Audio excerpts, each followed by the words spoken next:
These are the tools I'll be using to change the right rear disc brake pads on a 2004 Chrysler Pacifica all-wheel drive. The first thing I did was chalk the front wheel with 2 blocks of wood. I put my hydraulic jack under the vehicle at the rear on the piece of frame, taking care not to place it on the exhaust or the hinge for the wheel. I loosened the lug nuts on the wheel before I actually jacked the vehicle up. Then I raised the vehicle and placed a jack stand in front of the right rear tire.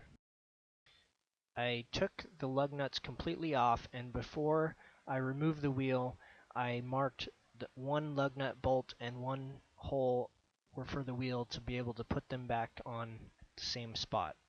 This is the caliper that I need to remove from the disc brake.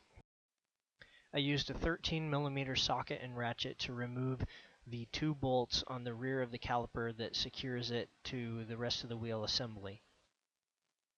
There's 1 on the bottom rear and 1 on the top rear. I took a screwdriver and pried between the rear brake pad and the disc itself to create a small gap to make it easier to take off the caliper. I used the screwdriver to pry the small metal clip at the bottom of the caliper to release it. With some wiggling, it should come free and look like this. I used a piece of wire to hang the caliper in order not to damage the brake line that is attached to it.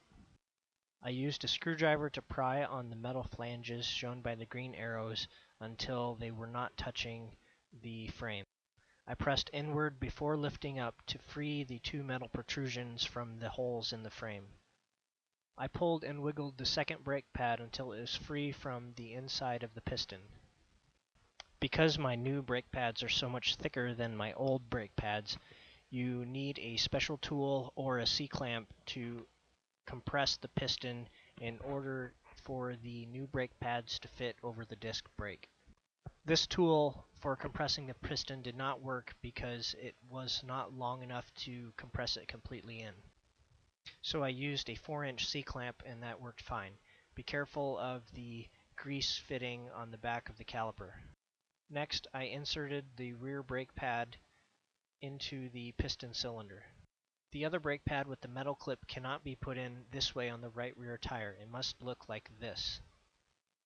The brake pad with the red circle and X through it is for the left rear brakes. When inserting this pad, I had to make sure that I pressed in and then down to completely seat the metal protrusions. This is my fully assembled right rear caliper. I place the top part of the caliper in first into the grooves, and then I make sure that the bushings are not hitting the edge of the frame on the caliper, and then you slide the clip down on the rear of the caliper. Be sure that you put your bolts back in, marked by the green arrows, and tighten them snugly. When I put the wheel back on, I used a star pattern to tighten the lug nuts to keep an even pressure.